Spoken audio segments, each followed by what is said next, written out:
निकले।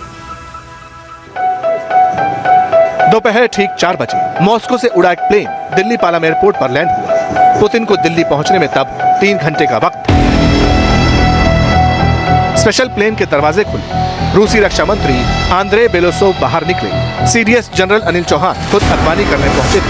पालम से निकला काफिला सीधे मानेकशॉ सेंटर पहुंचा। फिर रक्षा मंत्री राजनाथ सिंह के साथ रूसी रक्षा मंत्री Andre Belousov national war memorial पहुंचे, जहां आंद्रे ने पुष्पांजलि अर्पित की। इसके बाद मानेकशॉ सेंटर में रक्षा मंत्री राजनाथ सिंह और आंद्रे के बीच डिफेंस पर चर्चा शुरू हुई। नमस्ते। नमस्ते। बड़े सौदों को अंतिम रूप देने से ज्यादा फोकस मौजूदा सौदों को तेजी से आगे बढ़ाने पर रहा। S-400 और S-500 जैसी भविष्य की उच्च तकनीक पर जमीन तैयार कर और मेक इन इंडिया के तहत जॉइंट प्रोडक्शन को बढ़ावा देने के लिए दोनों मुल्कों में सहमति है, खासकर S-400 के नए वर्जन पर।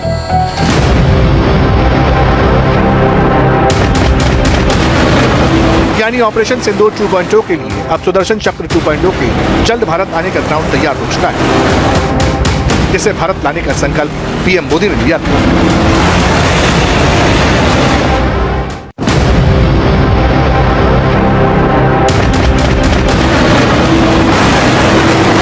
अब देश सुदर्शन चक्र मिशन लॉन्च करेगा।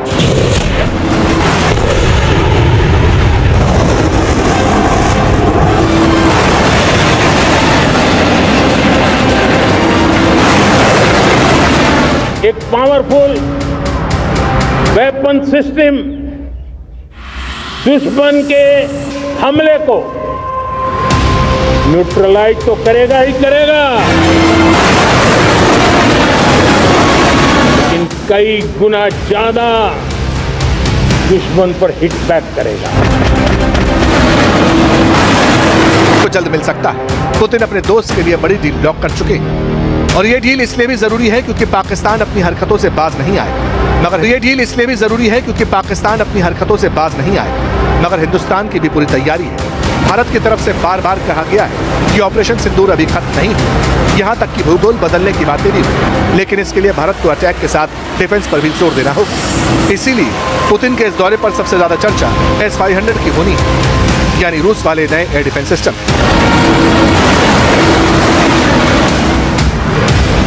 S-500 अगली पीढ़ी का मिसाइल एयर डिफेंस सिस्टम है, जो हाइपरसोनिक मिसाइल्स को मार गिरा सकता है।